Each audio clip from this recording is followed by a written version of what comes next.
ಲೋಟ ರಾಗಿ, ಈ ಲೋಟದಲ್ಲಿ 1 ಲೋಟದಷ್ಟು ರಾಗಿ, 1 ಲೋಟದಷ್ಟು ಅಕ್ಕಿ. ಇದನ್ನು ನಾನೊಂದು 4-5 ಗಂಟೆಗಳ ಕಾಲ ನೆನೆಯಲಿಕ್ಕೆ ಇಟ್ಟಿದ್ದೇನೆ. ನೆಂದಿದೆ ಈಗ ಒಳ್ಳೆಯದಾಗಿ.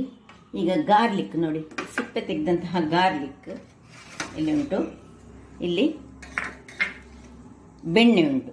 ಬೆಣ್ಣೆ ನೀವು ಹೆಚ್ಚು ಸಹ ತೆಗೆದುಕೊಳ್ಬೋದು. ಜನರಸ್ ಆಗಿ ನಿಮಗೆ ಎಷ್ಟು ಬೇಕಷ್ಟು ತೆಗೆದುಕೊಳ್ಬೋದು.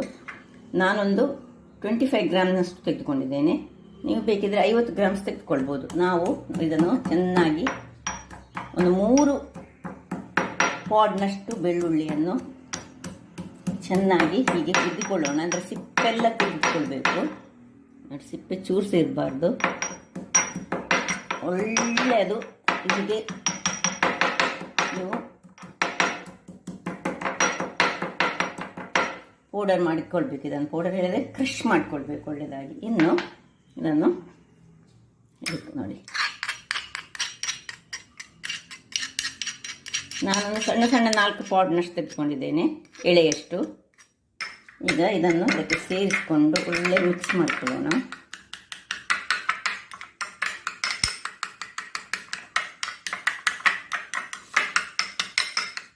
ಒಳ್ಳೆ ಮಿಕ್ಸ್ ಆಗಬೇಕು ಇದರಲ್ಲಿ. ಇದನ್ನು ಹೀಗೆ ಇನ್ನು ಅದರ ಬೆಳ್ಳುಳ್ಳಿಯ ರಸ ಆ ಬೆಣ್ಣೆ ಒಟ್ಟಿಗೆ ಸೇರುವ ಹಾಗೆ ನಾವು ಹೀಗೆ ಇದನ್ನು ಮುಚ್ಚಿಟ್ಕೊಳ್ಳೋಣ.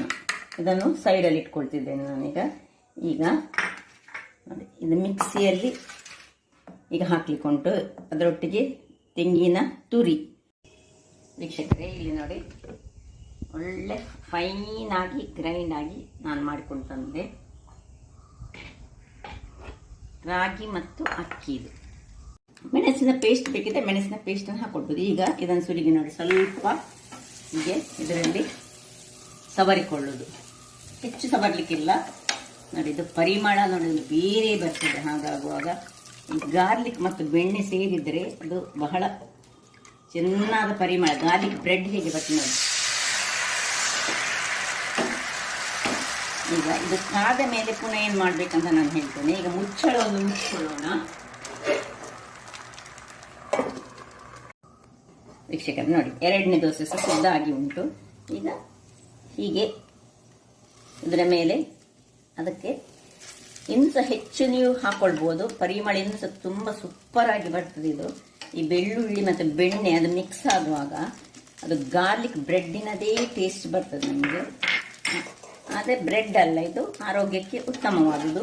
ಅದರಿಂದಾಗಿ ಗಾರ್ಲಿಕ್ ಬ್ರೆಡ್ ಇಷ್ಟಪಡುವವರು ಇದನ್ನು ನೀವು ಹೀಗೆ ಮಾಡಿ ತಿಂದರೆ ನೋಡಿ, ಹೀಗೆ ಸ್ವಲ್ಪ ಹೊತ್ತು ಇಟ್ಕೊಳ್ಬೇಕು.